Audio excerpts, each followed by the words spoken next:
No more taking advantage of flexible hours. Your day ends at 4 p.m. from now on, by user me Reddit Saga.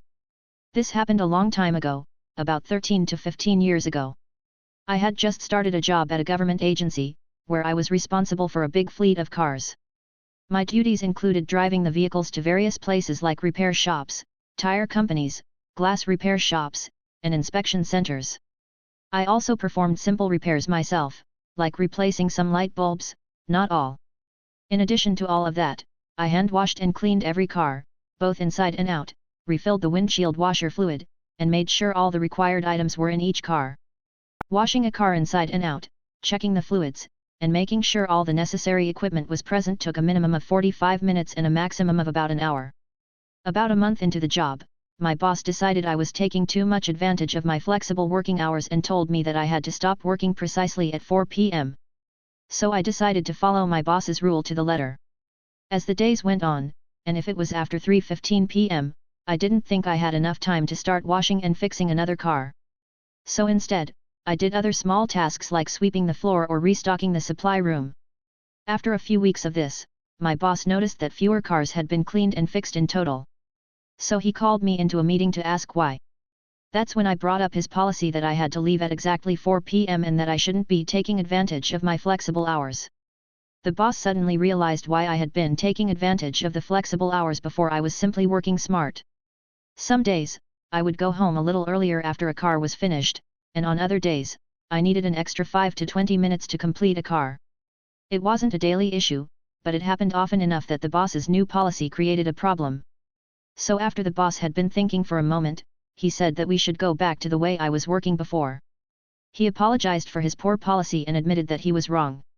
I ended up staying at that job for about 2 more years, and we got along well for that entire time. Oh, I'll smile alright, by user Missy Jessie 0. I, 21F, work part-time at a retail clothing store while I'm finishing college.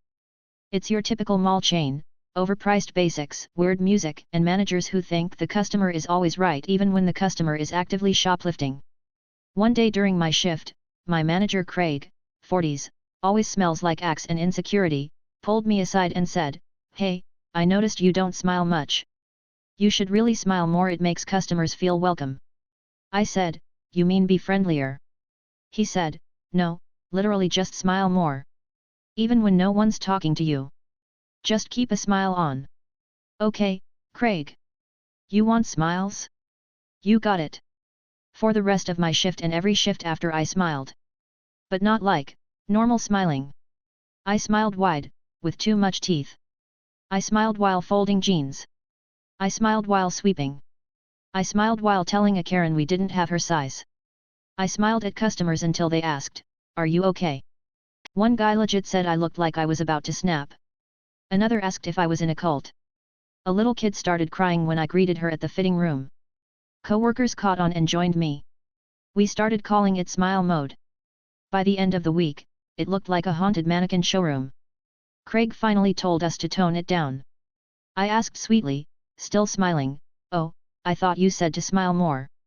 He didn't bring it up again. Going forward, fit notes required, by user Cynical Mage. The background here is that during work, I had an accident that damaged my back, slipped discs that didn't resolve, and subsequent additional damage due to unnatural wear and tear from compensating poor posture and gait. I had a fit note that cleared me for light duties. Now, most of my store team were, and are, these guys are my family even years later, incredibly supportive of my various limitations. Depending on whether I was having a good day or bad, they'd shuffle things around. We did that for everyone. We worked to accommodate whoever needed a helping hand. Just to clarify that I wasn't given special treatment.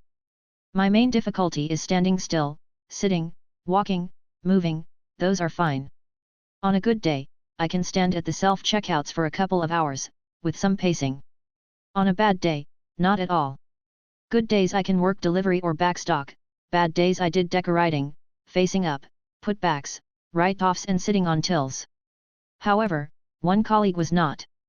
She considered it drastically unfair that everyone worked around my damage. So much so that she went above everyone to file a complaint to the store manager that I should be forced to do self-checkouts too. Sunday evening, a charming message was sent to the work WhatsApp group by one of the lower managers stating that going forward, Having pain here so you can't do self-checkouts, having pain there so you can't do delivery, will no longer be accepted. Unless you have a fit note, you can't refuse to do your tasks. I was scheduled to work on the Monday, thankfully a closing shift, so I had a narrow window to work with. Monday 8 am, the stars aligned, I was blessed to snag a telephone call back from a GP. If you're in the UK, you'll know how hard it is to talk to a doctor, let alone see one since the plague. It's a nightmare. Anyway, I explained the situation to her. And she was furious. Emailed me an amended fit note to hand into work. That afternoon, I cheerfully went in and handed it to the duty manager for the shift, who read it and then promptly started pissing herself laughing before letting me get started. A 3mth fit note that prohibited me from any lifting, pulling, standing, anything remotely strenuous whatsoever, and stated frequent, regular breaks. Effectively barring me from all the tasks I did on good days. Apparently that colleague blew a gasket, filed a complaint with the area manager, who dismissed it, whereupon she told him she'd go to HR about this, as well as his inaction, and was promptly told that this would constitute harassment and disability discrimination if she insisted. Well, you did want a fit note. How I got my CDL, commercial driver's license, by user primary ladder 8310. If you've seen my other posts in this subreddit, they all seem to do something with trucking. Trucking and diesel mechanics, which was my entire adult careers. I think truck driving is mostly about compliance and malicious compliance. I hope this fits here. In high school I went to tech school for auto mechanics. Since I was little, I always wanted to be a mechanic. Upon graduation I went directly to work as a mechanic. The work didn't bother me so much, but I hated the shop. One day I realized the best part of my day was the test drive. So, I thought being a truck driver would be the perfect job for me. So, I worked towards that goal. Soon after my 20th birthday I got a job driving a truck. I loved the open road. Back then Pennsylvania used the Class 1, 2, 3 license system. Class 1 was for 18-wheelers. Class 2 was for large trucks over 30 pounds gross vehicle weight, Class 3 was passenger vehicles. The company I worked for had 2 delivery trucks and I was driver number 2. All was great, till about 3.5 years after I started Pennsylvania decided to go with the federal commercial driver's license. The classes all worked the same, with differences.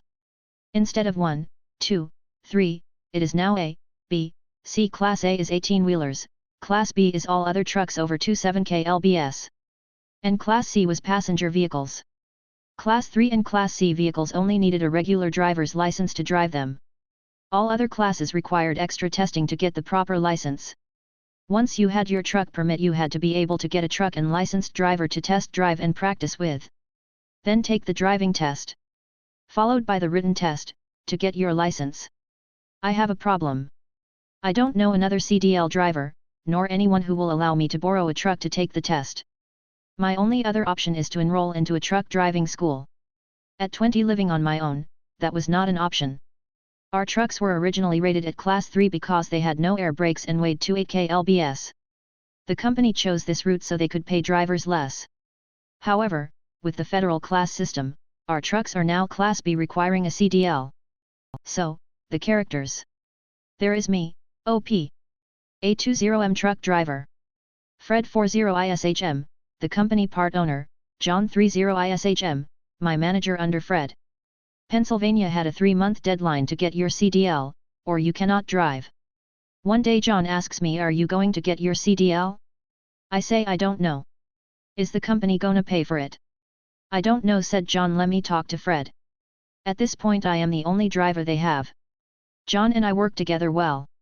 I have a great working relationship with everyone in the company, and our customers as well, everyone but Fred. Fred bought into the company a year ago. From day one he had an issue with me. He always assumed I was doing the wrong thing but never had true cause. Since day one, he would only speak to me if he had to. No small talk, no smile. A month passes and I do not get an answer one way or the other. Till Fred asks me one day, "Are you going to get your CDL?" I say, "Are you paying for it?" "No," he says. So, I reply no as well. Another month goes by, and Fred and I have the same conversation. But this time Fred asked, "What are you going to do for work?" I looked at him dead in the eye and said, "This isn't the only job. The malicious compliance. What I knew that Fred apparently didn't realize was that in just over 2 weeks they could not deliver product unless they hire someone for a lot more money to drive. So, they were going to have to comply to my demand or lose 85% of their business. With almost 2 weeks to go till the deadline, John says to me, "On Saturday take the company pickup, drive to Harrisburg, and get your permit. You will be paid for your time."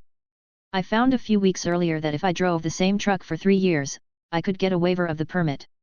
As long as the company owner is willing to sign an affidavit that I drove there 3 years or more, I could skip all of the driving portion, get my permit, then take the written test and get my CDL. I did not tell Fred that. Instead, I went to the other owner of the company and had him sign.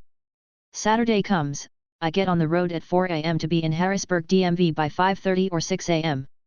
When I get there, I am surprised.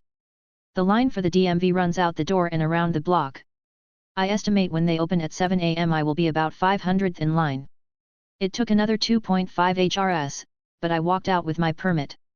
Now for the test. To Pennsylvania's credit, they had a firehouse in every county as a temporary CDL testing site. Due to the volume of people who needed testing, I tried to get into 3 different testing sites, but they were packed and closed before I navigated the line to get in. After that my office called around to reserve a spot for me. Finally on Thursday afternoon I get a call to get to a particular testing site in 1 hour, and I have a seat to take the test. The problem? I was an hour and a half away from the site. Well, I floored it, bent a few laws, but I got to the site as they were closing the doors, and got in.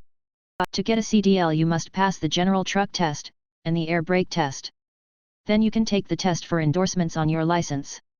They include tanker, school bus, passenger, bus, double buses, think long bus that bends in the middle, double and triple trailers, commonly seen behind FedEx and UPS trucks, and lastly hazmat, for trucks hauling hazardous materials over 50 pounds. I was there to take 2 tests, I took all but 1. I took every test but hazmat. I was the last person to walk in and sit down with my test. I was the first to leave. As I was walking out I heard one guy say to his friend, "I guess he failed." In the back of the room was a computer that graded your test and gave you the score right then. 80 and above to pass. Fingers crossed my test was ran through the computer. I passed all tests with my lowest score being an 87, each test scored individually. That Saturday same deal. Take the pickup, drive to Harrisburg, get my license. But this time I left at 3 a.m. and good thing I did. This time I was about 300th in line. It still took about 2 hours once I got inside. By the time I came out with my license the line was over 1,500 people and growing. All in all, over that 2-week period I got about 25 HRS of overtime, a CDL, and a pay raise. I left the company about a year later. I continued to drive trucks for the next 11 years. Before becoming a diesel tech, having a CDL was very helpful through my diesel career. In most cases having the CDL got me to the front of the line or increased my starting salary. In some shops I worked I was the only tech legal to drive a truck on test drives. Be careful what you ask for, by user 109ty3. I am in rehab from a brain edema and even though I live in Ireland, my PT used inches to tell me to adjust my position and I, as a German immigrant, found it confusing, so, given that I experienced that I get further if I make people laugh, I said, I only do metric or traditional Burmese units. From the next session on they told me to adjust my position a couple of let fit.